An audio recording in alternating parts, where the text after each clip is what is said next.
Hey guys, Daniel Lyttle here again, and today I'm talking about playing the long game. So many people dive into it like ducks feet on water, right? Going like bat out of hell, and they think that more is always better.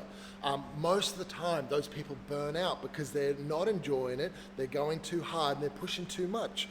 Right? We live in a very busy world right now. You've got a lot on your plate, and I want to give you permission. I want you to give yourself permission just to slow it down that little bit, right? Think of like a kettle on the pot. You know, it hits boiling temperature, the whistle starts going off, it's very noisy, it's going to bug everybody out, right? But if we could just come back to a gentle simmer, some of the best sauces are made from simmering it on the stove for 10 minutes or whatever it is. Stop, get out of your boiling point, right? Start playing the long game. Sorry, good notification popping up. No, we're good, okay? We want to play the long game, okay? Interesting fact, okay? There's a very famous story about some guy, Johnson in America, who works for UPS. He was a delivery driver. He only ever earned $14,000 per annum. Now that's not much, especially in Australia, but maybe in America that's a normal wage, $14,000 per annum, okay? But what he did do was he saved 20% of his income and put it into a high interest account or invested into shares. He retired in 1956. You can Google this story. He retired with $7.1 million just from putting 20% of his income away from a $14,000 a year income for the life of his working adult life, right? $7.1 million, okay? So my conversation today is about compounding interest, right? And we all know the story, if you've read Barefoot Investor or any investing book, that if you just put away $10 a week or $1 a day or 10% of your income, then you're gonna be set for life. And we know the earlier we start, the better off we're going to be.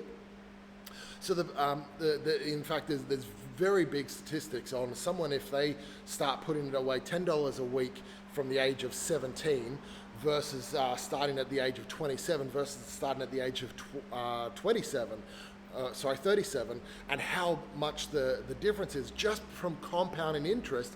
Whereas the person who does it when they're 17, they end up with millions and millions of dollars. The person who doesn't start until they're 27,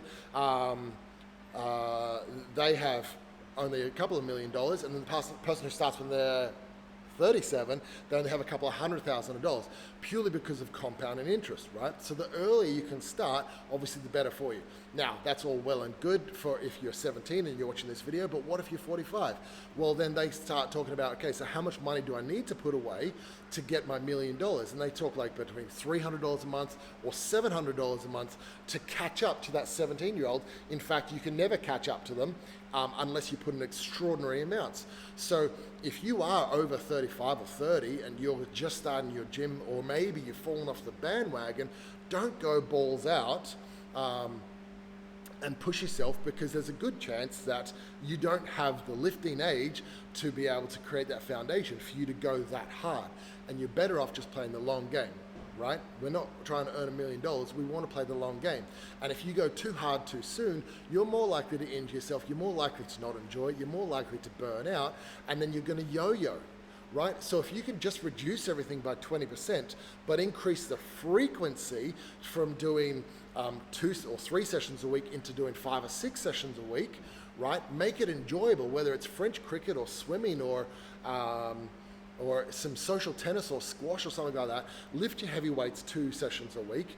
Play some sport 2 or 3 sessions a week. Go for a walk with your dog or your partner 2 or 3 sessions a week.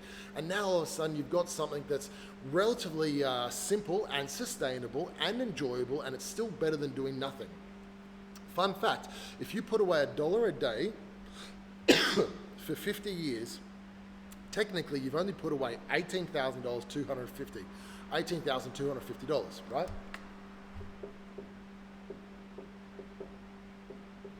That's from putting away $1 a day for 50 years, almost 20 grand, right? But the compounding interest on that, you wouldn't believe, right? You want to have a guess how much you've actually saved after 50 years, working on, I think it was 8% return on investment? $1 a day, right? So you think about just a minute a day, What if you just did a minute of squats a day? Or if you went for a 10-minute walk a day, a 20-minute walk at lunchtime or when you come home? Just find a way to invest in yourself a little bit constantly, right? I think 20-minute walk is that magic area that everybody could do. Now, I'm not talking about walking around at work. I'm talking about a purposeful walk where you are just focusing on me time, right? You might be walking the dog or with your partner, but it's just about getting out of your head and getting into your body and going out for a walk. If you put away $1 a day for 15 years, you've only technically put away less than $20,000. But because of compounding interest,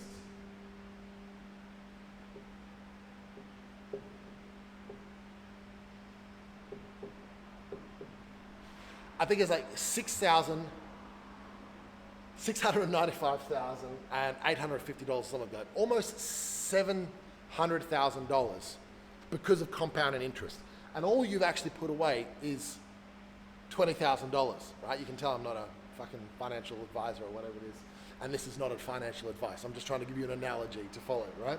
If you could invest in yourself with just 10 minutes a day or 20 minutes a day, it doesn't need to be an hour, but the accumulative effect and the compounding effect will give you significant results. So stop trying to go balls out and smash yourself. Play the long game. A little bit every day goes a long way. And then you fall off the bandwagon less often. You're going to succeed. So be good to yourself because you're too big to go for.